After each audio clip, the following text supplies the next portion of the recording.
خطاب کے لیے عظیم مذہبی سکالر مرکزی جمعیت اہل حدیث کے رہنما رانا شفیق خان پسروری صاحب۔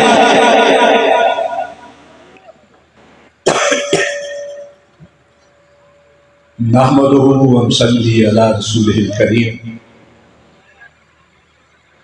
اللہم صلی وسلم علی سید البشر والشفیع والمشفع فی المحشر الذی ختمت بہ النبیین وعالیت درجتہ فی علیین وبسطتہ فی کتابک المبین فقلت وانت اصدق الصادقین واحسن القائلین وما ارسلناک الا رحمتا للعالمین۔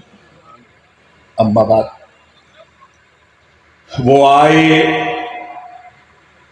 کہ جن کو کہیے رہبر کامل رہنمائے اکرم، وہ آئے کہ جن کو لکھیے زندگی کا محسن اعظم، مبارک ہو زمانے کو کہ ختم المرسلین آئے، صحاب رحم بن کر رحمت للعالمین آئے۔ حضرات، آج کی یہ عظیم کانفرنس جو عقیدہ ختم نبوت پر منعقد کی گئی ہے، اس کے منتظمین، اس کے شرکائے اعظام اور بالخصوص قائدین کرام، سارے کے سارے مبارکباد کے مستحق علماء کرام، آپ سے ہم کلام تھے اور ابھی ہمارے جید بزرگ جو ہیں آپ سے ہم کلام ہوں گے۔ میں بھی حاضری لگوانے کے لیے حاضر ہوا ہوں، لیکن مجھے اپنی بے بذاتی اور تہی دامنی کا کامل احساس ہے۔ مصر کی وہ روایتی بڑھیا جو یوسف کو خریدنے کے لیے آئی تھی، اس کے پاس سوت کی اٹی تھی، میرے پاس تو وہ بھی نہیں ہے، لیکن میں یہ سمجھتا ہوں کہ خاتم النبیین کے ماننے والوں کے اس اجتماع میں میری حاضری ہی میری آخرت میں نجات کا باعث بن سکتی۔ حضرات، ختم نبوت سونے مدینے والے کا اعزاز بھی ہے، ان کا امتیاز بھی ہے۔ ختم نبوت آپ کی شان ہے، آپ کی مرتبت ہے، آپ کی عظمت ہے، آپ کی شوکت۔ ختم نبوت کا تاج صرف ایک ہی سر اقدس کے لیے بنایا گیا تھا، اور وہ سر اقدس کسی اور کا نہیں، آمنہ کے لال، مکہ کے در یتیم، مدینہ کے تاجدار، نبیوں کے امام، رسولوں کے سردار حضرت محمد مصطفیٰ صلی اللہ علیہ وسلم کا سر اقدس تھا۔ حضرات، 1,00,000 کم و بیش 24,000 نبی اور رسول تشریف لائے، لیکن ہر نبی اور رسول خاص قوم کے لیے، مخصوص علاقے کے لیے، محدود وقت کے لیے نبی اور رسول بن کر تشریف لائے۔ اس وقت 3 طبقات ایسے ہیں جن کو معلوم ہے کہ ان کے نبی کون تھے۔ ویسے تو اللہ رب العزت فرماتے ہیں لَكُلِّ قَوْمٍ ہاد، ہم نے ہر قوم کی طرف نبی بھیجے تھے۔ وَلَقَدْ بَعَثْنَا فِي كُلِّ أُمَّةٍ رَسُولًا، لیکن صرف 3 طبقات ہیں دنیا میں، یہودی ہیں بنی اسرائیل، عیسائی، اور ایک مسلمان، جن کو معلوم ہے ان کے نبی کون تھے۔ حضرات، آج تو رات کے نام پر کوئی کتاب موجود نہیں، اسفار خمسہ ہے جن کو منسوب کیا جاتا ہے حضرت موسیٰ علیہ السلام کی طرف۔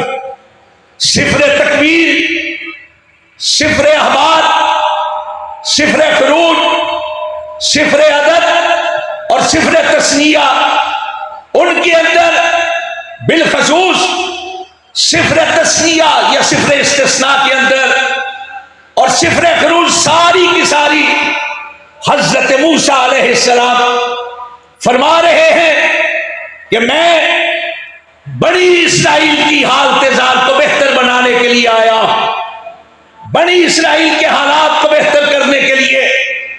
اور کتاب ملوک سلاطین پہلا حصہ باب نمبر 8 فقرہ نمبر 16 اور 17 حضرت سلیمان علیہ السلام فرما رہے ہیں کہ میرا باپ داؤد یہ چاہتا تھا کہ بنی اسرائیل کے خدا کا کوئی گھر ہو، پھر میں بنی اسرائیل کے تخت پر بیٹھا اور میں نے اس بات کو پورا کیا، یعنی ہیکل سلیمانی، بیت المقدس یا بیت المقدس، اس سے پہلے بنی اسرائیل کی کوئی مخصوص عبادت گاہ موجود نہ تھی۔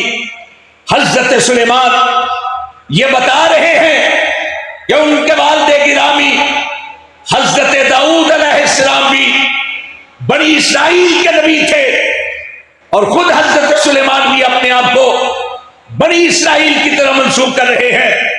آپ دیکھیے متی کی انجیل باب نمبر 15 فقرہ نمبر 24، 25 اور 26، ایک کنانی عورت آئی اور آ کر کہنے لگی میری بیمار بیٹی کو چنگا کر دیجئے۔ حضرت عیسیٰ علیہ السلام نے فرمایا میں صرف اسرائیل کے گھرانے کی کھوئی ہوئی بھیڑوں کی طرف بھیجا گیا۔ اسی طرح متی کی انجیل باب نمبر 10 فقرہ نمبر 6 اور 7 کے اندر اپنے شاگردوں سے کہا خبردار غیر اقوام کی طرف نہیں جانا، خبردار سامریوں کے شہر میں داخل نہیں ہونا، کہ میں صرف اسرائیل کے گھرانے کی کھوئی ہوئی بھیڑوں کی طرف آیا۔ ہر نبی ہر رسول عظیم القدر ہیں، رفیع المنزلت ہیں، عظیم المرتبت ہیں، لیکن خاص قوم کے لیے، مخصوص علاقے کے لیے، محدود وقت کے لیے یہ صرف ایک ہی ہستی ہے جو کسی خاص قوم کے لیے نہیں، مخصوص وقت کے لیے نہیں، محدود علاقے کے لیے نہیں، بلکہ اعلان ہوا قل یا ایھا الناس انی رسول اللہ علیکم جمیعا، اے کائنات کے رہنے والوں میں تم سب کی طرف رسول بنا کر بھیجا گیا۔ وما ارسلناک الا کافۃ للناس، ساری کائنات کے انسانوں کے لیے، ہر دور کے لیے، ہر علاقے کے لیے، ہر قوم کے لیے ہادی، راہبر اور رہنما کی حیثیت سے آئے ہیں۔ تو آمنہ کے لال آئے ہیں، مدینہ کے تاجدار آئے۔ اور صرف یہی نہیں، صرف انسانوں کی بات ہی نہیں، وما ارسلناک الا رحمۃ للعالمین۔ اساتذہ کرام موجود ہیں، علماء اعظام تشریف فرما ہے۔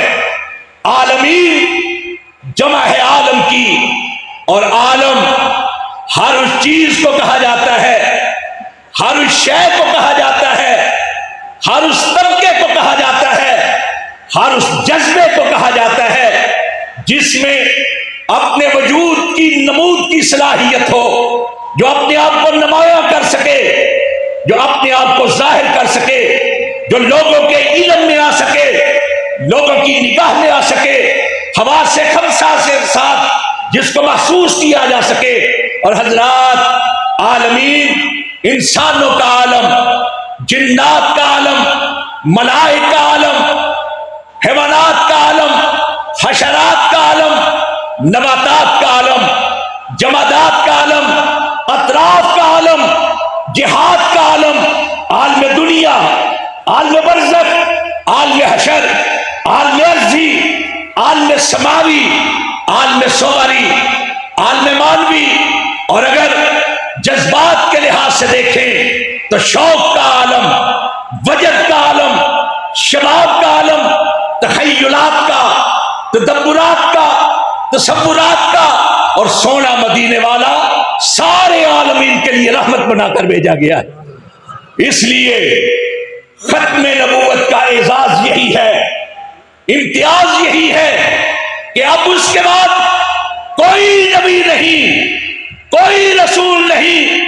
ان الرسالۃ والنبوۃ قد انقطعت فلا رسول بعدی ولا نبی۔ ترمذی کی روایت، سونے نبی نے کہا کہ رسالت کا سلسلہ ختم ہو گیا، نبوت کا سلسلہ ختم ہو گیا، میرے بعد اب نہ کوئی رسول بن کر آئے گا نہ کوئی نبی بن کر آئے گا۔ اور حضرات، اس سے بڑھ کر جب کائنات میں کوئی ہے ہی نہیں تو پھر کس طرح کوئی نبی؟ ہم مرزا قادیانی کی بات کرتے ہیں، میں اس کا ذکر کرنا بھی وقت کا ضیاع سمجھتا ہوں کہ نسبت خاک را بحال میں پاک، اور یہاں خاک کی بات نہیں، کہ نسبت خاک بدر بحال میں پاک۔ یہ انسان، نبی تو بڑی اوپر کی ہستی ہوتی ہے، یہ انسان تو مہذب انسان کہلانے کا بھی حقدار نہیں۔ یہ کوئی تانا نہیں، کوئی تشریح نہیں۔ اٹھائیے اس کے اپنے بیٹے کی کتاب سیرت المہدی، سب پتا چل جائے گا۔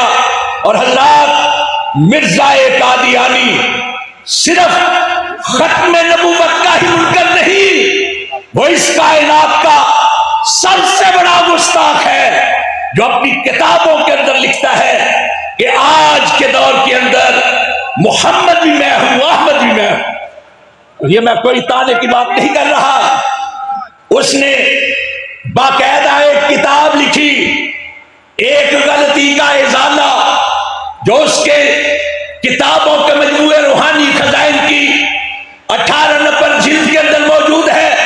ساری کتاب اسی موضوع پر ہے کہ آج کے دور کے اندر احمد بھی میں ہوں، محمد بھی میں ہوں، معاذ اللہ معاذ اللہ معاذ اللہ۔ ہمارے لوگ بعض مرثیوں کے سہولت کار کہتے ہیں کہ انہیں برا کیوں کہتے ہو، کلمہ تو پڑھتے ہیں۔ حضرات، یہ دھوکہ دیتے ہیں، 420 کرتے ہیں، لوگوں کے ساتھ مکاری کرتے ہیں، یہ کلمہ بھی پڑھتے ہیں تو اس کے اندر محمد رسول اللہ ہماری کائنات کی عظیم ترین ہستی نہیں، اپنے بدباطن بدبخت کو ذہن میں رکھتے ہیں۔ اور یہی وجہ ہے کہ پاکستان کی عدالتوں نے، ہائی کورٹ نے، سپریم کورٹ نے بالاتفاق یہ فیصلہ دیا تھا کہ کوئی مرزئی کلمہ نہیں پڑھ سکتا، اذان نہیں دے سکتا، مسجد کا لفظ استعمال نہیں کر سکتا، اس لیے کہ یہ اس کے ذریعے سے لوگوں کو دھوکہ دیتے ہیں۔ حضرات، بعض لوگ، ہم جاتے ہیں نا اسفار پہ تو ہمارے ساتھ بحث کرتے ہیں، اور بدقسمتی کی بات یہ ہے ہمارے سفارتکار، ہم گئے جنوبی کوریا، اسلامی نظریاتی کونسل کے ارکان، سفیر ہمارے ساتھ کہنے لگا، بحث کرنے لگا کہ ہم مرزیوں کو کیوں نہیں برداشت کرتے، رہنے کیوں نہیں دے۔ ہم نے کہا لے آئین کو قبول کریں، آئین کے فیصلے۔ حضرات، 7 ستمبر 1974 کو پاکستان کی پارلیمنٹ نے بالاتفاق، اور میں یہاں یہ بات واضح کر دوں، اعزاز ہے علماء کا، لیکن اس اسمبلی کے اندر 6-7 سے زیادہ علماء کرام موجود نہیں تھے، اکثریت سیکولر لوگوں کی تھی۔ 30 جون کو جب یہ قرارداد پیش کی گئی، صرف 6 علماء کے اس پہ دستخط تھے۔ 22 افراد میں سے مولانا عبدالحق رحمت اللہ علیہ اکوڑا کھٹک والے، ان کے دستخط تھے۔ مولانا عبد المصطفیٰ نظری کے دستخط تھے، شاہ احمد نورانی کے دستخط تھے، پروفیسر غفور احمد کے دستخط تھے، مولانا صدر الشہید کے دستخط تھے، مولانا رحمت اللہ کے دستخط تھے۔ باقی لوگ مختلف سیاسی پارٹیوں سے تعلق رکھنے والے سیاستدان، پھر بعد میں 16 اور شامل ہوئے۔ 38 لوگوں میں سے صرف 6 یا 7 علماء تھے۔ اور حضرات، اس کے اندر جب بحث ہوئی تو بحث صرف مذہبی حوالے سے نہیں ہوئی، پاکستانیت کے حوالے سے ہوئی، معاشرتی حوالے سے ہوئی، سماجی حوالے سے ہوئی، تہذیبی حوالے سے ہوئی، قومی حوالے سے ہوئی، اور سب نے بالاتفاق۔ اور جب وقت آیا اعلان کرنے کا تو ذوالفقار علی بھٹو نے 27 منٹ تک تقریر کی، اس نے اعلان کیا، اور اس نے جب اعلان کیا تو ولی خان نے اٹھ کر ذوالفقار علی بھٹو کا ماتھا چوما تھا۔ سب نے بالاتفاق کہا کہ پاکستان میں رہنے والے، پاکستان سے باہر رہنے والے سارے کے سارے مرزئی، کافر بھی ہیں، غیر مسلم بھی ہیں، اقلیت بھی ہے۔ حضرات مجھے اشارہ کیا جا رہا ہے کہ وقت ختم ہو گیا۔ وقت ختم اس شاخ کا نہیں ہوتا، مجلسوں کا وقت ختم ہو جاتا ہے، محفلوں کا وقت ختم ہو جاتا ہے، عشق کا وقت کبھی ختم نہیں ہوتا۔